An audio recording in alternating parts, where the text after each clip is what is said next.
From KUNC and the NPR network, this is In The NoCo. I'm Erin O'Toole. Leaders in Colorado are grappling with how to respond to federal immigration policies that might affect students under the new Trump administration.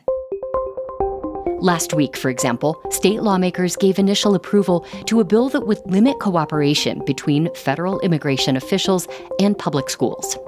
And for months now, education leaders have been gathering advice on how to respond if immigration raids affect students in their schools. One person they got advice from was Steve Joel. He was the superintendent of schools in Grand Island, Nebraska, when immigration officers raided a meatpacking plant there in 2006. The arrests in Grand Island rattled the community, and the experience taught Steve many lessons, which he shared with school leaders at a conference of the Colorado Association of School Boards. Today, we're listening back to my conversation with Steve, who's retired now. He spoke with me in January about his advice for educators in the months ahead.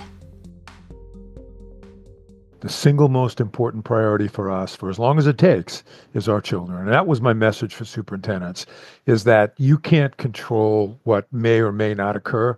What you can control is being prepared and being ready to administer support for the kids that need it the most.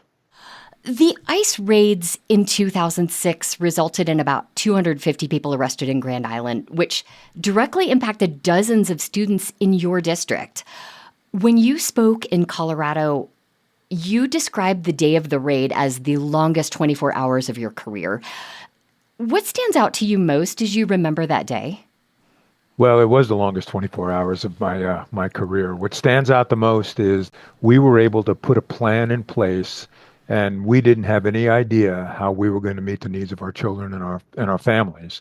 But we also knew that we didn't have time to ponder it very long, because by the time school started, there was going to be a lot of disruption in the lives of children. And we were able to touch each child that we believe might have been impacted. And again, there was so much uncertainty that all we can offer them was comfort, and that we were going to continue to try to make school as safe as possible. And probably in a 2-week period of time, I think we got most of our children back in school. No, I read the school district had about 10,000 students at the time. How many had families affected by the raids? Well, we started with a list of over 1,000 students, because what we had to do, again, we didn't have any information. Nobody gave us any idea what was happening. It was first shift at the packing plant. Everybody that registered as a student that we thought had migrant status, we assumed that they were impacted. So we touched an awful lot of kids, actually preschool through grade 12.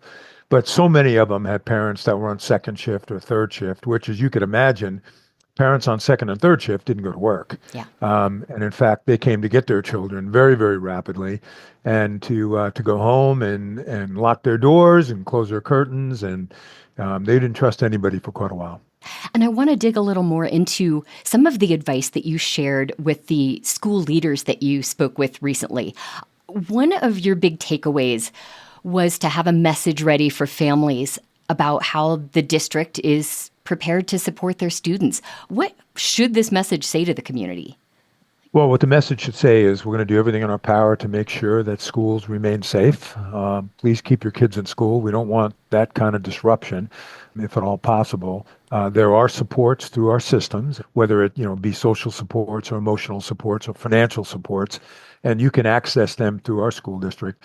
And then to the degree that you can, I say stay away from making any political statements, because again, this is really what we care about as educators, is that every single student that shows up in our school, we give them everything that we can and will do.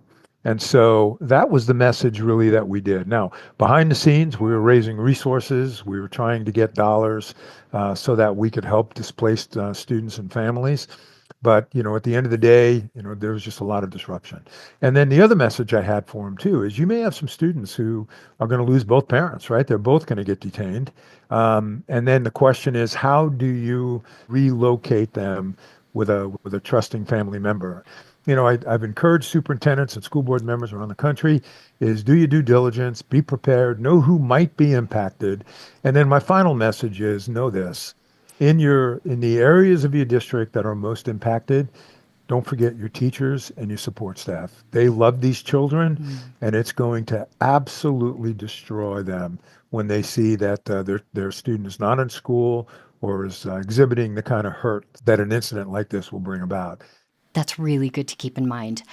I noticed that Denver Public Schools, which is the largest district in Colorado, has already posted, and they're already talking about possible immigration enforcement. They sent out a list of resources for families who might be affected. I'm curious how that compares to the kind of communication that you recommend. Well, I think it's great. I think what Denver Public's put together could very well be a playbook for those that are not prepared. One advantage that the superintendents and school boards have today that we didn't have is they have a chance to plan for this. I think people that are listening to this should know that Denver Public Schools have been working on this for a couple of months. Let's talk briefly about what school leaders should do if federal immigration officials show up on school grounds. The Trump administration has given the green light for immigration arrests at or near schools. That is a change from past policy. How should school leaders handle it? Well, I think superintendents need to stand up and say, we're going to do everything we can to make sure that our students are represented, that their rights are upheld, and that, we can reunite them with their families as quickly as possible. Having said that, I've read what you're talking about, Erin, and I do know that, in fact, if they want to go into school and use kids as a lever to get to adults, they can, and maybe they will this time. But I will tell you, that's not going to sit well with the American public, because at the end of the day, even people who believe that this is the right thing for the government to do, they don't like what this does to families. So, of course, I would expect administrators to stand tall and ask questions and, basically say, look, we want to make sure that our students' rights are protected. Within communities and within school districts, there are a lot of different political views on immigration policy. Just to put it very simply, some students come from families who support immigration sweeps. How did you navigate that tension during your experience, and what lessons can school leaders take from that? Well, we didn't make that an issue inside the schools. We just knew right then that, what it was doing to families was terrible, right? It was a tragedy. It impacted about 5 of our schools pretty significantly. But at the end of the day, we didn't let that debate about pro and con become part of our culture.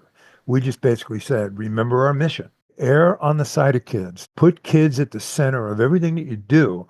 The vast majority of people, even those with strong political views, will support the fact that you care about children.